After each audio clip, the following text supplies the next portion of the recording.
Have you ever wondered that people thousands of years ago, without machines, without steel, without electricity, how did they cut stones of such enormous size?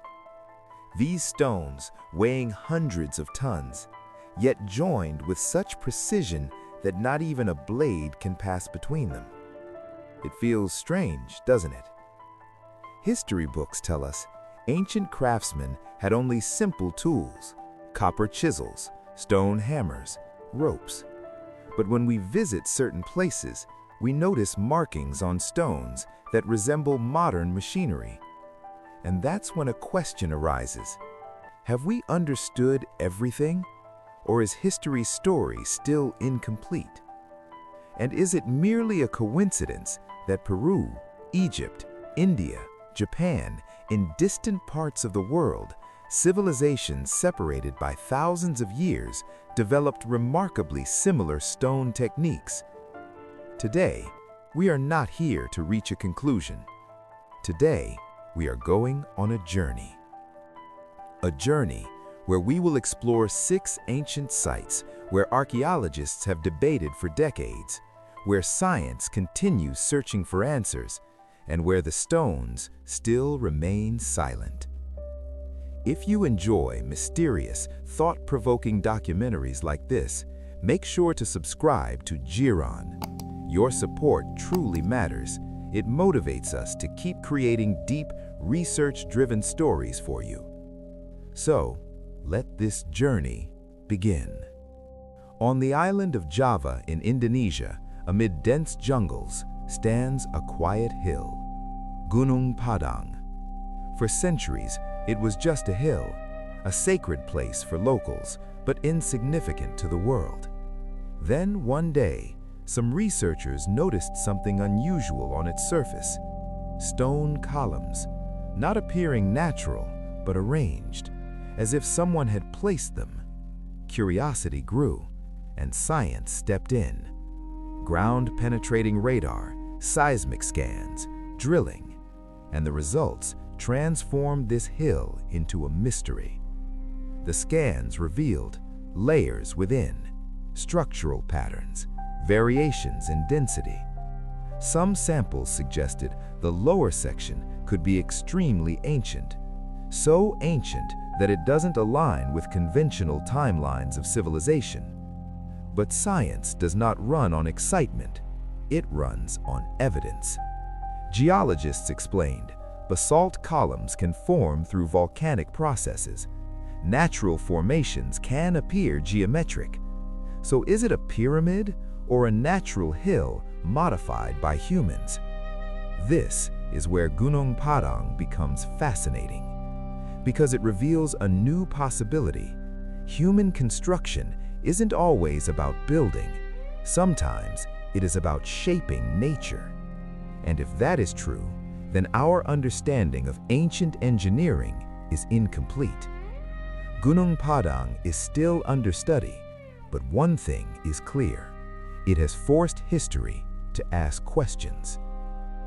Now imagine a mountain stands before you, and you must turn it into a temple. Not by assembling stones, but from within the mountain itself. In Ellora, India, that is exactly what was done. The Kailasa temple. When you first see it, it is difficult to understand what you are looking at. It doesn't feel like a building, but like a scene, as if the mountain shaped itself. But the truth is even more astonishing. This temple was carved from top to bottom. First the roof, then the structure, then the sculptures. Imagine there was no room for error. One wrong cut and the entire project was ruined. Historians estimate around 200,000 tons of rock were removed here, without machines. So how was it possible? The answer is not technology, but strategy. Wooden wedges, water, patience, organization. A crack in stone, wood, water, expansion, fracture, and thousands of workers for years with a shared goal. Slowly, a mountain became a temple. The Kailasa temple reminds us it is easy to label the past as primitive, but difficult to understand it, because sometimes ancient achievements exceed modern imagination. The 1980s. In the sea near Japan, a diver was searching for sharks, but he found something else. A massive rock formation, step-like shapes, flat platforms, sharp angles. Yonaguni. As images emerged, debate began worldwide. Is it a submerged city or simply geology at work? Geologists explained, sandstone forms in layers. It fractures along fault lines. The sea erodes it. The combination of these factors can create straight shapes. But then, certain features raise questions. Pathways that appear structured, platforms, angular turns. And that's when Yonaguni remains debated today. This site may not prove a lost civilization, but it certainly reflects human perception. We seek patterns, we seek meaning, but science remains patient. And Yonaguni teaches us this: not every mystery has an immediate answer. So far, we have seen a hill that could be a pyramid, a temple carved from a mountain, and an underwater structure that became a debate. But this was only the beginning, because next we descend beneath the earth, enter a hidden city, and then discover an empire built in the middle of the sea. And believe it, the story is about to go deeper. If you have ever seen a city from above, you know cities expand, grow, breathe. But now imagine a city built not above ground, but beneath it. No windows, no sunlight, only tunnels, rooms, and silence. And yet, thousands live there.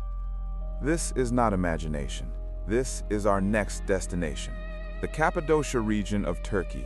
At first glance, calm, beautiful, rocky landscapes. But the region's greatest story is not on its surface, but hidden below.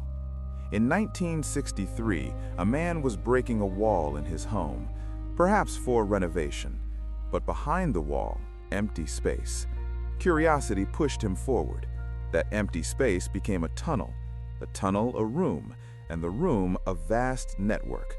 This was Derinkuyu, an underground city descending 60 meters deep.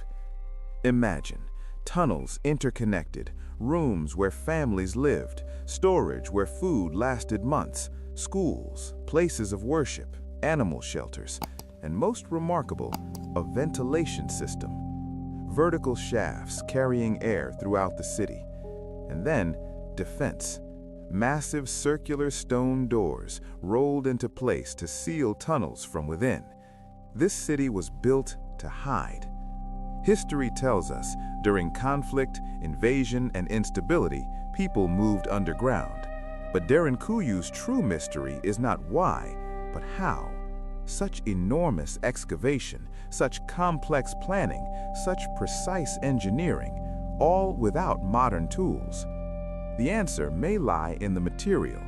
This region is formed from volcanic tuff, a stone soft to carve, yet hardens when exposed to air. Nature provided the material, and humans created the city.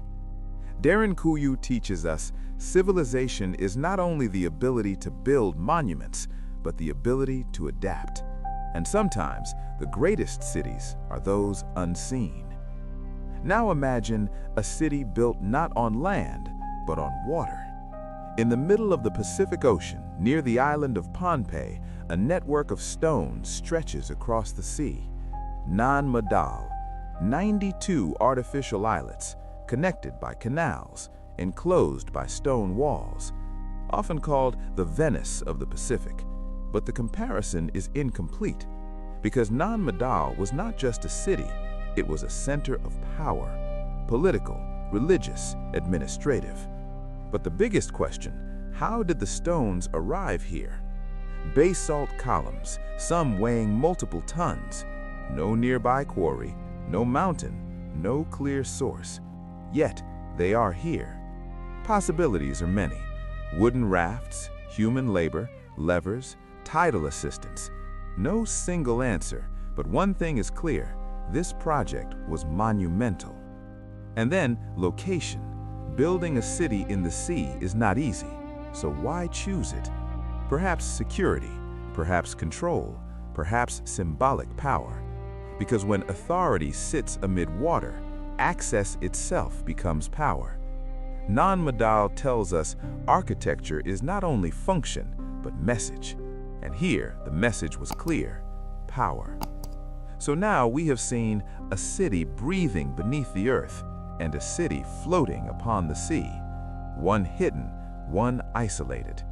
But our final destination may be the most mysterious, because there is no city, no temple, no palace, only underground tunnels, and within them, massive stone boxes. So massive that the first thought is, how did they arrive here? In history, there are places where voices instinctively grow quiet, because there is no noise there, only questions. Our final destination is such a place. No city, no temple, no palace, only underground tunnels, and within them, massive stone boxes.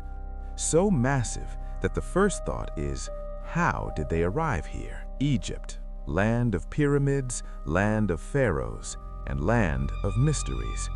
But far from the famous pyramids of Giza, in Saqqara lies a network of underground tunnels, the Serapeum. As you descend into these tunnels, everything initially feels ordinary: stone walls, narrow passages, silence. But then you enter a chamber, and there rests a massive granite sarcophagus. Not one, many, each weighing between 70 and 100 tons. Polished surfaces, sharp edges, precise geometry. And then another question. Many of them are empty. So why were they built? History tells us they were burial places for sacred apis bowls. Yet the engineering question remains. How were such heavy blocks brought into underground tunnels? How were they turned, positioned, and most difficult, how were the lids lifted? Possible answers exist: ramps, sledges, human labor, levers, time. Not impossible, but extraordinary. And perhaps that is the essence of the Serapeum. It is not a mystery, but a reminder that ancient people may have lived simply, but their achievements were anything but simple. Now, as our journey reaches an end, a natural question emerges. What connects all these places?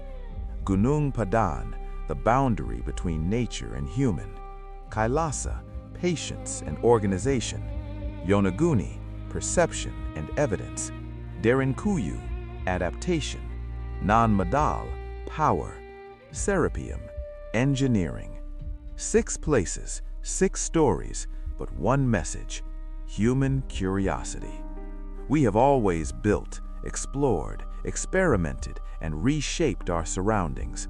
And sometimes we create things so remarkable that future generations call them mysteries. Perhaps that is the cycle of history. The stories hidden within these stones are not fully understood. Some are still researched, some debated, some silent.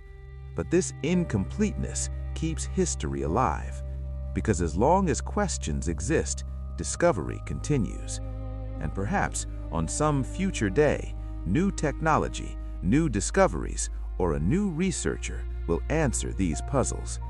Until then, these structures stand silent, not waiting for us, but waiting for our curiosity. If you enjoyed this journey, be sure to subscribe to Jiron. Your support means everything to us and motivates us to keep bringing you deeper, richer documentaries like this.